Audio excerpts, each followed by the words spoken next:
guys, welcome to Stacking the Shelves.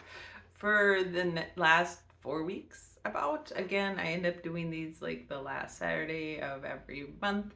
They may be happening more frequently.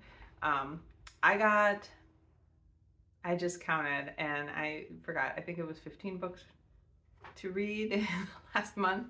Let's see. There's 3 review books, 3 that I bought, so that's 6. One I got for a gift, which is 7. 3 audiobooks is 10, and then 5 from the library or my Kindle Unlimited. So 15 books that I got in the last month to read. I'm going to go ahead and start going through them. I'll start with the ones I got for review first. First one I got for review is Mammoths at the Gates, which is the 4th book in the Singing Hills cycle by Ningbo. I got this through NetGalley. It publishes in September, so quite a bit of time till it publishes.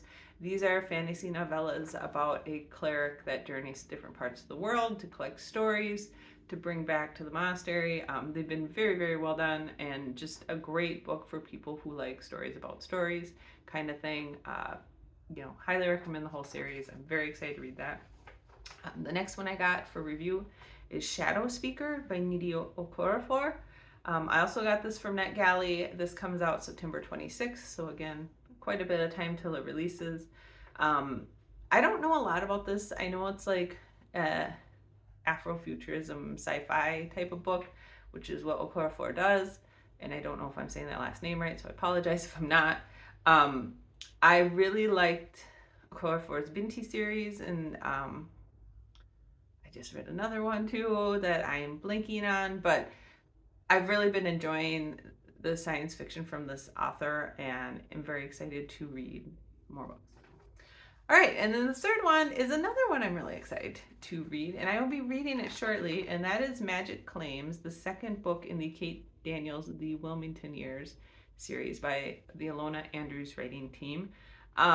This is a novella, urban fantasy. The Kate Daniels series is really I think one of the most iconic, well-done urban fantasy series out there.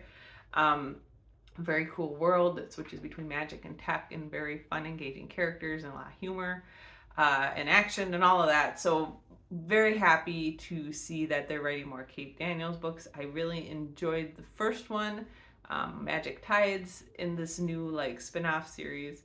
So I'm very excited to read this, and I will actually probably read it this week, which at this point when this video gets posted will be a couple weeks ago, so it'll be done.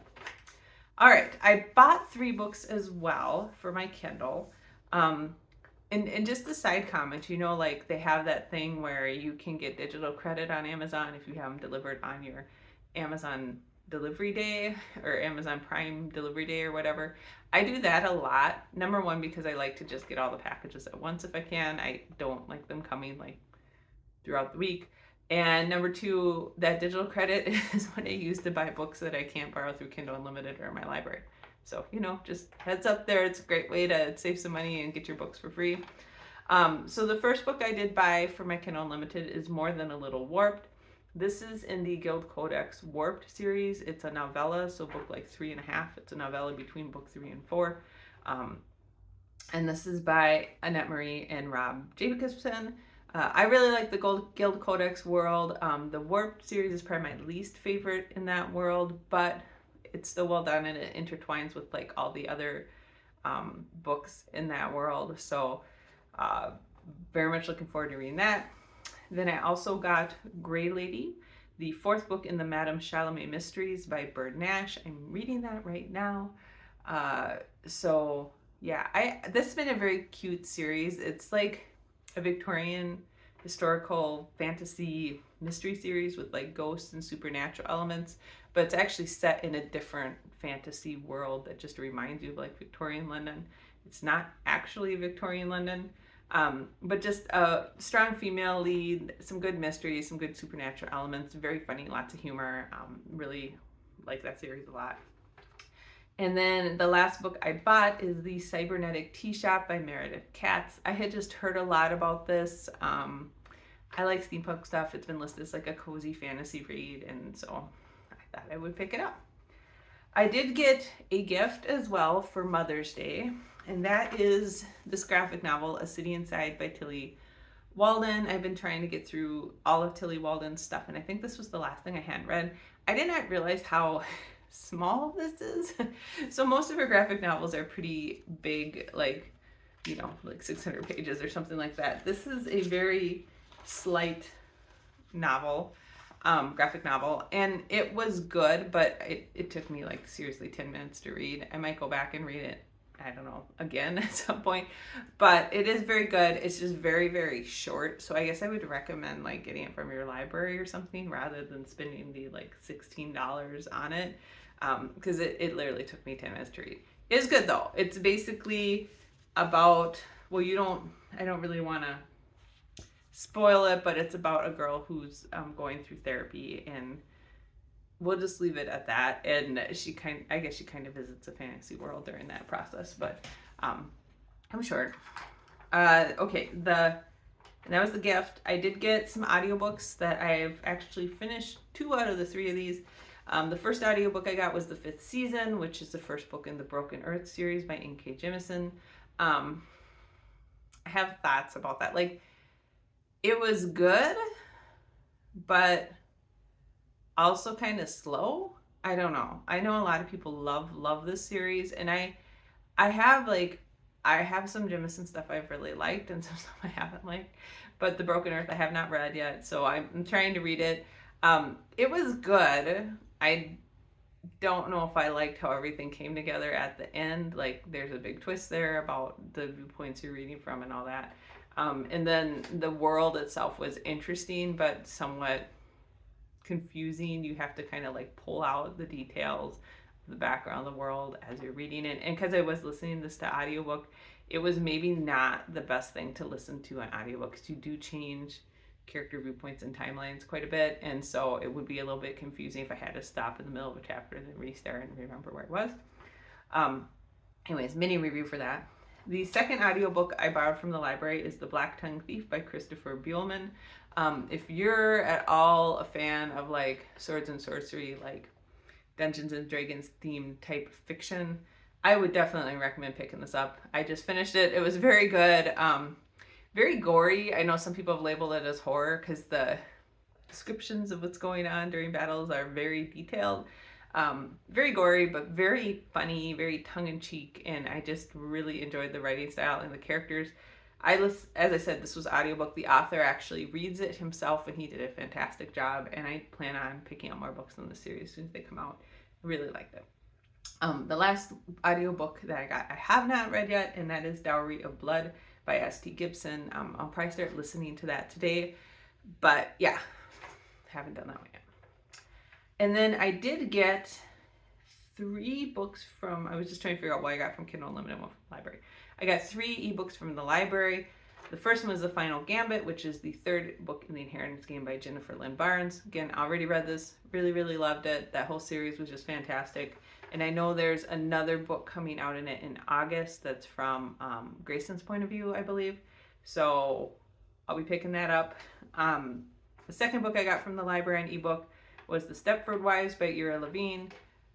That was fine. Like, I just wanted to read it because so many things have been based off of it. It was fine. I thought it was a little open-ended, and I had some issues with it, but it was good to just read it. It's not very long, and it's interesting to see like what all these movies and stuff have been based off of. The 3rd book I got from the library I have not read yet, and that is Memory of Empire, the first book in the, I'm gonna say this wrong, TX Kalan series by Arkady Martine. This is on one of the books my list of like new authors to read this year. I've heard a lot of great things about that whole series, so yeah, I got it from the library and I plan on reading it probably next after I finish Grey Lady. I'm reading Grey Lady right now. And then I got 2 books from a Kindle Unlimited, and the first one is Stolen Sorcery and Other Misadventures, which is the 4th book in the Guild Codex Warp series. So I'll be reading that after I read the novella More Than a Little Warped. Because of, I guess, how Kindle Unlimited worked, More Than a Little Warped you had to buy. You could not borrow from Kindle Unlimited, but the rest of the series you can borrow from Kindle Unlimited. And again, that's by Annette Marie and Rob Jacobson. It's urban fantasy, Selling the Gil Codex world, which I just talked about, so I'm not going to repeat myself on that. And then the last book I borrowed from Kindle Unlimited was The House Witch by Delum Hawk. Again, this is supposed to be like another cozy fantasy type of read, and it sounded good, so I'll go ahead and read it. And that's what I got. So I went through those kind of fast. If you watched my best books of April, I gave a little explanation as to why I have not been having, well, not a little, kind of a long explanation as to why I have not been having books on my book reviews on my blog the last couple weeks. So I'm recording this on the 17th of May, so the 2 weeks previous have been a little sparse for book reviews and just general book activity. I did get laid off from my job at 3M. I'm trying to figure things out. I was gonna say it's not a big deal. It is a big deal, but I'm in a very good position, so I don't need to worry too much. I have, probably 6 months to like find something new and figure things out. But it's been a lot to deal with. So I had to drop something, and since this is a hobby, this got dropped. But now I have more time on my hands, so I will be spending probably more time reading and making videos. It was just like 2 weeks during the transition where I'm having to transition all my work and like figure all that stuff out and get job searches set up and start doing informational interviews for new jobs and all of that. And of course the interviewing is continuing, but it's going into more like longer panel interviews and still some informational interviews, so stuff is still going. But it's less frantic because I'm not working. I'm technically employed by 3M to June 30th, but I lost my access May 12th. So I have a lot more free time to deal with just the job hunt stuff. So anyways, there's that fun stuff. With all that being said, it was great sharing my books that I got with you this last month. I hope that you enjoy these and that you have a great month of reading ahead of you. I may start doing more frequent stacking the shelves posts, depending on how things are going for me here. And I will talk to you later. At this point, I'm not sure if I'm just going to keep doing like the 2 videos a month or if I'm going to ramp it back up to 2 videos a week. I just need to figure out what my new schedule is going to be here. I'll talk to you guys later. Bye.